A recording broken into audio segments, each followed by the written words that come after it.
Good Morning Business, French Tech. La French Tech aujourd'hui avec Totem et son PDG et cofondateur Raphaël Delavergne. Bonjour Raphaël, Bonjour. merci d'être avec nous ce matin. Bonjour. Alors Totem, c'est du catering, de la cafétéria au départ gratuite dans les entreprises pour leurs salariés. Alors on peut se dire, quand même gratuit, c'est un coût pour l'entreprise, vous les expliquez tout ça. Et en tout cas, vous venez nous annoncer ce matin une deuxième levée de fonds de 4 millions d'euros. Donc le concept doit quelque part avoir une certaine pertinence. Expliquez-nous comment vous est venue l'idée.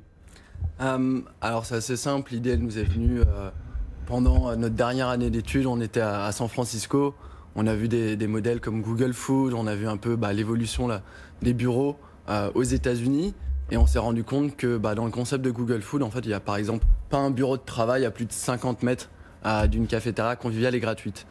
Plusieurs raisons, en général, c'est vraiment essayer de diminuer le turnover, donc arriver à recruter et pérenniser les employés, et aussi fluidifier un peu la communication.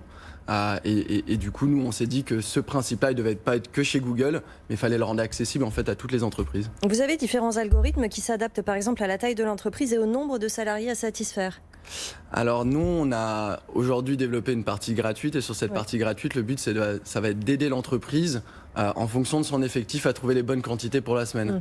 Donc en fait, on va avoir des algorithmes qui vont faire en sorte de trouver les bonnes quantités. Vous allez dire, on est 100, on veut 3 fruits, 10 cafés par semaine, 2 snacks, et ensuite on va créer de la variété, on va faire changer cet assortiment toutes les semaines pour maximiser un peu le plaisir des employés, et on va récupérer aussi de la notation via iPad ou via application mobile pour vraiment trouver ce qui va plaire et que le budget alloué soit efficace. Justement, le budget moyen par salarié, c'est quoi pour une entreprise ? Aujourd'hui, nous, sur le concept vraiment donc, de free food, nourriture gratuite, on est autour de 30 € par employé par mois. Ouais. Ça va comprendre en général la première catégorie, c'est le café. Ensuite, on va retrouver des fruits. Ensuite, on va plus rentrer sur du snacking ou de la boisson. Et ça peut aller jusqu'au repas. Et on a certaines entreprises qui vont mettre jusqu'à 300 € par employé par mois. L'idée, peut-être à un moment donné, c'est de transformer le modèle, c'est d'avoir une partie gratuite, une partie payante.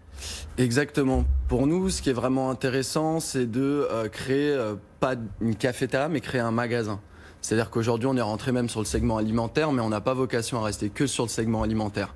L'idée, c'est de dire, aujourd'hui, quand on voit l'évolution de la qualité des plats packagés, un Monoprix, c'est peut-être le plus grand restaurant de la ville aujourd'hui.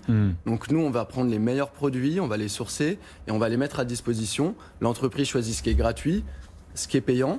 Et aujourd'hui, on est en train de rajouter même un service de livraison pour les employés, pour qu'ils puissent avoir un chargeur de téléphone, certaines choses de bureautique directement au bureau, sans minimum de commande et sans frais de livraison. Alors, comment vous avez passé le confinement ? Vous avez mis en place justement un système qui s'adresse aussi aux gens qui ne sont pas sur leur lieu de travail. Ça peut peut-être être utile pour la suite parce que le télétravail, le gouvernement a très envie que les gens télétravaillent dans les semaines qui viennent. Alors la crise, ça n'a pas été évident. Oui. D'ailleurs, on a réalisé la levée de fonds vraiment au milieu de la crise, donc ça a été un challenge. Nous, la première chose qu'on a fait, on s'est mis en partenariat avec une start-up qui s'appelait Joe, qui s'appelle toujours Joe et qui fonctionne très bien, où on peut faire des courses à domicile à partir de recettes.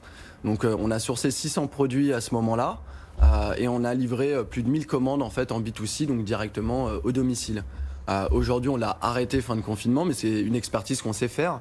Et on sait le faire parce qu'aujourd'hui, on a développé énormément de technologies via un entrepôt qui est, je dirais, pas complètement automatisé, mais où le tracking est automatisé.